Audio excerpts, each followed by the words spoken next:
بسم اللہ الرحمن الرحیم۔ محترم ناظرین کرام، ہر نماز کے بعد باقاعدگی سے پڑھی جانے والی اللہ تبارک و تعالیٰ کی سب سے زیادہ محبوب ترین صورت کی تاثیر ایسی ہے کہ یہ مبارک صورت چٹان جیسی سختی کو بھی ریزہ ریزہ کر دے، بہتے ہوئے پانی کی موجوں کو روک دے، بھڑکتی ہوئی آگ کو فی الفور بجھا دے اور بندے کے نامہ اعمال سے گناہوں کو ایسے مکمل طور پر مٹا دے جیسے کہ وہ شخص کبھی خطا کر تھا ہی نہیں۔ وہ عظیم الشان صورت یہ ہے۔ محترم ناظرین، اللہ تبارک و تعالیٰ اس خوش نصیب انسان سے بے پناہ محبت کرتے ہیں جو روزانہ ہر فرض نماز کے بعد یہ ایک صورت پڑھنا اپنا معمول بنا لیتا ہے۔ تمام مخلوق خدا میں اس کا رعب اور سکہ چلتا ہے، دنیا کے لوگ اس کی کئی ہوئی باتوں کو خاص اہمیت دینے لگتے ہیں، اس کی ہاں میں سب کی ہاں اور اس کی نہ میں گویا سب کی نہ ہوتی ہے، اور ایسا برگزیدہ شخص اس دنیا میں بھی حقیقی شہنشاہوں جیسی پروقار زندگی گزارتا ہے اور دار آخرت میں بھی اس کا اصل ٹھکانہ جنت ہے۔ یہ نورانی صورت چٹان کو ریزہ ریزہ کر دیتی ہے، تلاطم خیز پانی کو روک دیتی ہے، تیز آگ کو بجھا دیتی ہے اور سیاہ گناہوں کو ایسے مٹا دیتی ہے جیسے کہ وہ بندہ خطا کر تھا ہی نہیں، یعنی معصوم ہو جاتا ہے۔ جو شخص بھی اللہ رب العزت اور پیارے نبی کریم صلی اللہ علیہ وسلم کا بتایا ہوا یہ ایک بابرکت عمل کر لیتا ہے وہ نامراد نہیں رہتا۔ اس معلوماتی ویڈیو میں ہم آپ کو تفصیل سے بتائیں گے کہ وہ کون سی صورت ہے جسے ہر نماز کے بعد محض 7 مرتبہ تلاوت کرنے سے اللہ تبارک و تعالیٰ اپنی اس عاجز بندے سے بے حد خوش ہو جاتے ہیں، اور وہ کون سا ایسا لاجواب عمل ہے کہ جس کو کرنے سے انسان دنیا اور آخرت دونوں میں امیر و کبیر، غنی اور دنیاوی دولت سے مالا مال ہو جاتا ہے۔ بے شک اللہ رب العزت ہی ساری کائنات کا اکیلا خالق اور حقیقی مالک ہے۔ ان دن اور رات کو اللہ پاک نے ہی ترتیب سے بنائے ہیں، یہ پوری کائنات اللہ پاک نے ہی بنائی ہے، اور اللہ پاک کے صرف ایک حکم سے یہ کائنات وجود میں آئی ہے،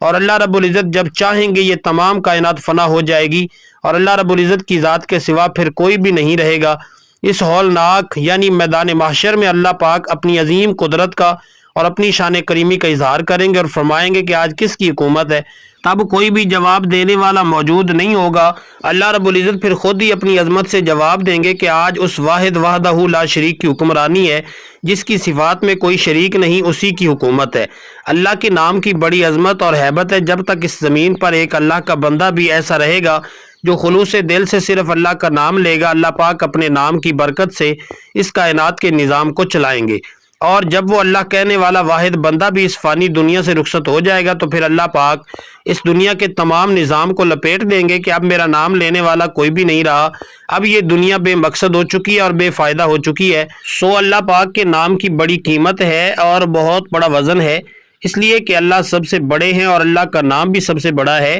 تو اللہ کا نام ہمیشہ عظمت اور محبت سے لینا چاہیے۔ اللہ پاک فرماتے ہیں کہ عظمت و کبریائی صرف اللہ کی چادر ہے، اور کبریائی اللہ کے ساتھ ہی خوبصورت لگتی ہے، یہ اللہ کا خاص وصف اور اللہ کی صفت عالیہ ہے۔ ساری کائنات ہمہ وقت اللہ کا ذکر کرتی ہے، اونچے پہاڑ اللہ کا ذکر کرتے ہیں، کائنات کا ذرہ ذرہ اللہ کا ذکر کرتا ہے، اور کائنات کا ایک ایک ذرہ اللہ رب العزت کی موجودگی کی اور اللہ کی صفات کی اور اللہ پاک کی عظیم قدرتوں کا مظہر اور گواہ ہے۔ دریاؤں کا چلتا پانی اللہ کا ذکر کرتا ہے، پرندے کھلی ہوا میں اپنے رب کا ذکر کرتے ہیں، زمین کے اندر جو مخلوق رہتی وہ بھی اللہ کا ذکر کرتی، تو انسان جس کے اوپر اللہ پاک نے اتنی انگنت نعمتوں کی بارش کی ہے، اتنی نعمتیں کہ اگر وہ گننے لگے تو ان نعمتوں کا شمار بھی نہیں کر سکتے، اس مہربان رب کو ہر حال میں یاد کرنا چاہیے۔ اس لیے ہم سب پر لازم ہے کہ ہم اللہ رب العزت کا ذکر اپنے مقصد زندگی سمجھ کر کریں، اور اللہ والوں، اللہ کے ذکر کا اصل مقصد قرآن حکیم کی طرف لے جانا ہے۔ اگر ذکر میں خشوع اور خضوع آ گیا تو انشاءاللہ جب قرآن کریم کی تلاوت کریں گے تو پھر قرآن کی تلاوت میں بھی وہ خشوع ہوگا، پھر اللہ کی شان یاد آ جاتی ہے، جیسے حضرت اکرمہ رضی اللہ تعالیٰ عنہ جو کہ ابو جہل کے بیٹے تھے لیکن وہ صحابی رسول تھے، جب قرآن کی تلاوت کرتے تھے تو قرآن پاک پہ گر جاتے تھے اور ان کی آنسوں کی لڑیاں جاری ہو جاتی تھیں، اور وہ تڑپ کر فرماتے تھے ہاذا کلام ربی، ہاذا کلام ربی، کہ یہ میرے رب کا کلام ہے، یہ میرے رب کا کلام ہے۔ قرآن کی ایسی تلاوت کریں اور کوشش کریں کہ علماء کرام سے رابطہ رکھیں جو پڑھے لکھے ہیں اور اسے ترجمے کے ساتھ پڑھیں۔ اللہ پاک نے قرآن پاک کو ذکر سے یاد کیا، اس کا بنیادی مقصد یہ ہے کہ انسان قرآن کے ذکر کی طرف منتقل ہو جائیں۔ یہ قرآن کریم کا حق ہے جو ہم پر فقہاء نے لکھا ہے کہ روزانہ 3 پاؤ قرآن پاک کی تلاوت کرنا یہ قرآن پاک کا ہمارے اوپر لازمی حق ہے۔ بہتر تو یہ ہے کہ کم از کم روزانہ 1 سپارہ پڑھے تاکہ مہینے میں ایک بار قرآن پاک ختم ہو سکے، ادھر سے چاند نمودار ہو، ادھر آپ کا قرآن کریم شروع ہوا ہو، اور ادھر چاند غروب اور آپ کا قرآن کریم مکمل ہو۔ اللہ پاک ہم سب کو عمل کرنے کی توفیق نصیب فرمائے۔ اللہ والو، قرآن کریم میں نازل کی گئی ہر ایک صورت، بلکہ ہر ایک آیت اور ہر ایک لفظ اور ہر ایک حرف اللہ تبارک و تعالیٰ کی عظمت اور بزرگی اور بڑائی کا اعلان کر رہا ہے۔ لیکن ایک ایسی مبارک صورت ہے جو کہ خاص طور پر اللہ نے غریبوں کو نوازنے اور مالا مال کرنے کے لیے قرآن کریم میں نازل فرمائی ہے۔ جو بھی انسان ہر روز اس صورت کو ہر نماز کے بعد 7 مرتبہ پڑھنے کا اپنا مستقل معمول بنا لیتا ہے تو اللہ تبارک و تعالیٰ اس کے تمام گناہوں کو معاف کر دیتی ہیں، اور اس کی زندگی کی جتنی بھی جائز حاجتیں ہیں وہ سب کی سب پوری ہو جاتی ہیں۔ چند ہی دنوں میں وہ غریب سے امیر اور امیر سے امیر تر ہوتا جاتا ہے۔ لوگ اس کے اوپر غیب سے برستی دولت کی بارش دیکھ کر حیران ہو جاتے ہیں۔ اس سورہ مبارکہ کے فضائل بتانے سے پہلے آپ کو ایک ایسا عمل بتاتا ہوں جس کی قرآن کریم میں بار بار تاکید فرمائی گئی۔ اللہ تبارک و تعالیٰ نے بارہا قرآن پاک میں اپنے پیارے نبی آخر الزماں حضرت محمد مصطفیٰ صلی اللہ علیہ وآلہ وسلم اور آپ کے جلیل القدر صحابہ کرام رضی اللہ تعالیٰ عنہم کو اور تمام مومنین کو جس عمل کے بارے میں بار بار تاکید فرمائی ہے وہ اللہ تبارک و تعالیٰ کا شکر ادا کرنا ہے۔ چنانچہ سورہ بقرہ میں ارشاد ربانی کے پاس تم میرا ذکر کرو میں تمہیں یاد رکھوں گا اور میرا شکر ادا کرو، اور سورہ ابراہیم میں صاف فرمایا گیا اور جب تمہارے رب نے یہ اعلان کیا کہ اگر تم شکر کرو گے تو میں تمہیں اور زیادہ دوں گا، اور اگر تم میری ناشکری کرو گے تو یقیناً میرا عذاب بہت سخت ہے۔ اسی طرح سورہ لقمان میں اللہ تبارک و تعالیٰ نے فرمایا اور ہم نے لقمان کو حکمت عطا کی کہ اللہ کا شکر ادا کرو،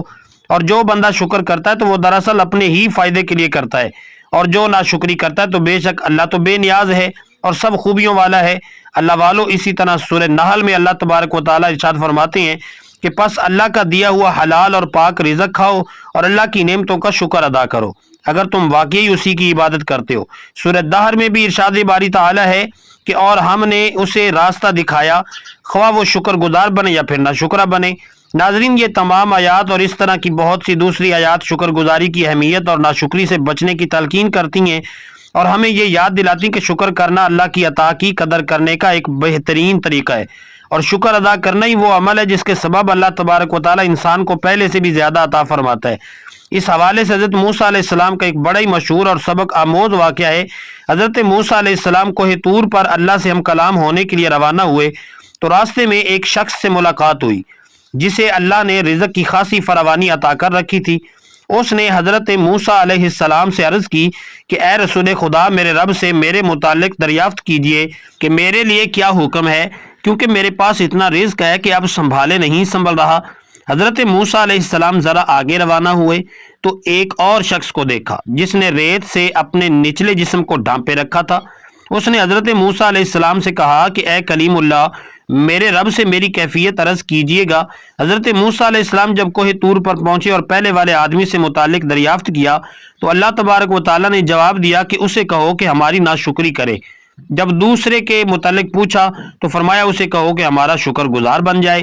حضرت موسیٰ علیہ السلام نے واپس آتے ہوئے پہلے والے دولت مند آدمی سے کہا کہ اللہ تبارک و تعالیٰ فرماتے ہیں کہ تم میری ناشکری کرو، اس سے تمہارے رزق میں کمی واقع ہو جائے گی۔ اس نے آنکھوں میں آنسو بھرتے ہوئے کہا کہ اے موسیٰ علیہ السلام، میں اتنا کچھ دینے والے کریم رب کا ناشکرہ بندہ نہیں بن سکتا۔ آپ آگے چلے اور دوسرے غریب آدمی سے مل کر کہا کہ اللہ تبارک و تعالیٰ فرماتے ہیں کہ اس کا شکر ادا کرو تو وہ تمہیں اور زیادہ دے گا۔ اللہ والو، اس نے انتہائی مایوسی سے جواب دیا کہ میں بھلا کس بات کا شکر ادا کروں؟ میرے پاس ایسا ہے ہی کیا کہ جس پر میں شکر ادا کیا جائے؟